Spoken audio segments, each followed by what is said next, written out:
basis that's withheld right now. That is money that we are ready to go to court because HUD didn't follow its own rules. But why do you think we're in this position where literally the same piece of legislation you vetoed, verbatim, right? 2010, we're now signing, and we're saying that the exercise of the last 3 years has been worth it. How can anybody say that it's been worth it? It's a process. How much money have we spent on legal fees? Nothing. Nothing. It was all done in-house. Nothing.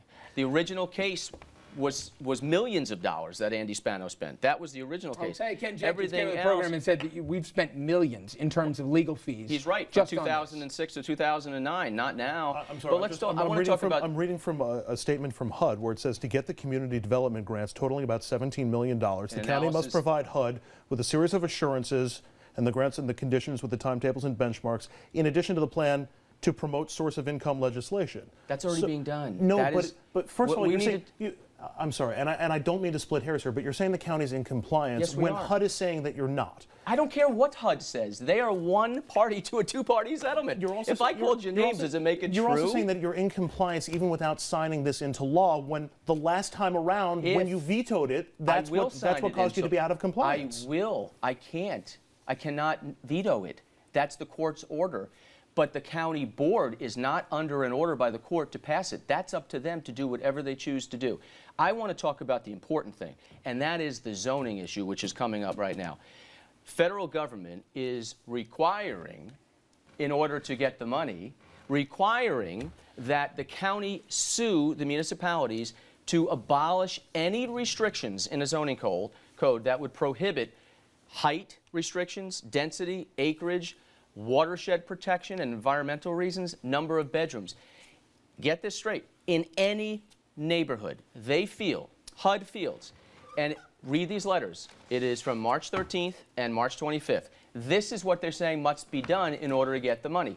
So if you think about it, if you take away these restrictions in a zoning code, okay, which protects neighborhoods and people from all different types of development, including a box store, which could be next door to you or next door to a school. If you take away these zoning protections from any neighborhood, then you have a mishmash, and they now attack, by the way, single-family quarter-acre lots as potentially discriminatory that must be overturned. I spoke to a HUD official. Well, read the letter. Who said, I'll also read you what the HUD secretary had to say. I don't care what the HUD secretary says. Read the letter that they wrote. That's written on... My point is, the general complaint has been, what they we're say, a nation of laws. Exactly. And you can't, time out. Exactly. But you can't decide which ones you want to acknowledge and which ones you don't. Where are you coming at on that one? I don't get where you're coming from. Well, let me tell you what the Secretary of HUD had to say. This is about following the law. And if the submission we got in April follows the law, then the community development block grant money will start flowing again to the citizens of the county. But it's up to the county executive to follow the law. That's why they held up the money. And I will tell you one other thing. Yeah. They said if the county executive had legitimate concerns about this, he's gone about it the worst possible way. And to have any leverage as a county to get them to, whether it's be the zoning concerns that you have, the source of income or whatever else, this is not the way to negotiate with somebody who's got the stick in the fight. I don't understand how we as a county... And that's what we have. We have the New York State Constitution, the U.S. Constitution. Here's what's happening in Washington today. Did you not see the press conference?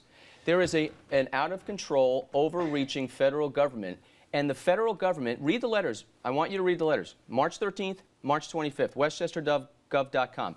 In it, on HUD's own letterhead, it says there shall be no restrictions in zoning codes in neighborhoods on height, density, acreage, water or sewer, environmental, watershed protected areas, sewer availabilities, because in their warped view, discrimination and zoning are the same. They are not. Real simple, though. 3 years ago, you vetoed something this is the battle that you're now going to sign.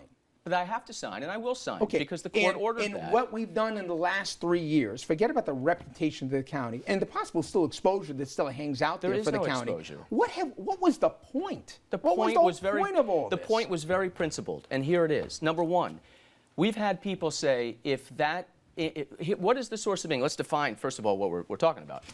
The federal government will require property owners to do business with the federal government in taking Section 8. Section 8 is a voluntary program. voluntary around the country. If you own property, if you rent property, you have the choice now to either accept Section 8 as part of the rental payment and do business with the federal government and all the rules and regulations that go with it, or not. This would require private property owners to have to take Section 8. We understand that, okay. right? And so I said it's going to, in my view, be a violation of property rights and someone's individual choice whether to do business with the federal government. And developers have said, if that's the case, I'm not building affordable housing anymore, which will make it harder to build affordable housing. So you want to preserve the status quo in the county? What is the status quo? The status quo is obviously evidenced by the prior county executive and the agreement that he signed with the feds that there was a problem we needed to build more affordable housing within this county. You're doing it because you were forced to. And secondly, the county's been doing affordable housing for decades on their own. Every community has built affordable housing, and we've won HUD If you believe, though, Rob, at the end it. of the day that anybody can read that a legislator, right, left, blue, green, it doesn't matter the party, vetoes something, and then 2 years, 3 years later, signs and prepared to sign the exact same agreement, people say, why? Because through the process that is in the settlement, we weren't going to give up our due process and our rights. And we took those to the court. We won one, and then we was overturned. And so a court made a ruling, and I respect that ruling, and we're going to do what it is.